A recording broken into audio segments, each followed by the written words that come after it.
When did you first realize that you had become a rock snob? Well, there was some self-recognition at that moment when Mojo magazine launched. And Mojo was kind of the first magazine that was sort of engineered to be entirely retrospective. Not entirely, but largely retrospective.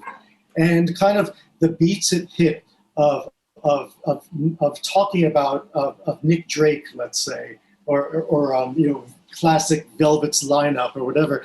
I started realizing that I had something in common with these Mojo magazine people. One of whom was you, and I thought, oh, this is a kind of fraternal order. And I'm sorry to say fraternal because it was mostly male at that time. There are a few women, and I realized it was kind of funny that it was partly self-loathing to define this notion of rock snobbery, but it was also based on some specific experiences, one of which involves you, Barney. Would you like me to recount it? Oh, God.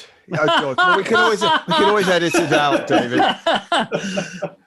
Well, first, I have two stories that were formative in why I chose to write the Rock Snobs Dictionary. The first involves Greil Marcus. Greil and I, you know, I grew up idolizing people like him and Ben Fong Torres, all these bylines I saw in Rolling Stone as a child in the 1970s. Later on, when I was an editor at GQ, I actually got to work with Greil. This is the 90s. And so we had lunch one day in New York, and I rather innocently said something about Funhouse, the Stooges album. And then it was one of those, you know, things where a dog does a territorial piss mark, where Greil very quickly put me in my place. Like, I wasn't basically allowed to talk about the Stooges in Greil's presence because he unleashed this torrent of verbiage just to bury my one-sentence comment about the Stooges, just to say, like, I'm Greil Marcus. How dare you even endeavor to have an original thought about the Stooges in my presence?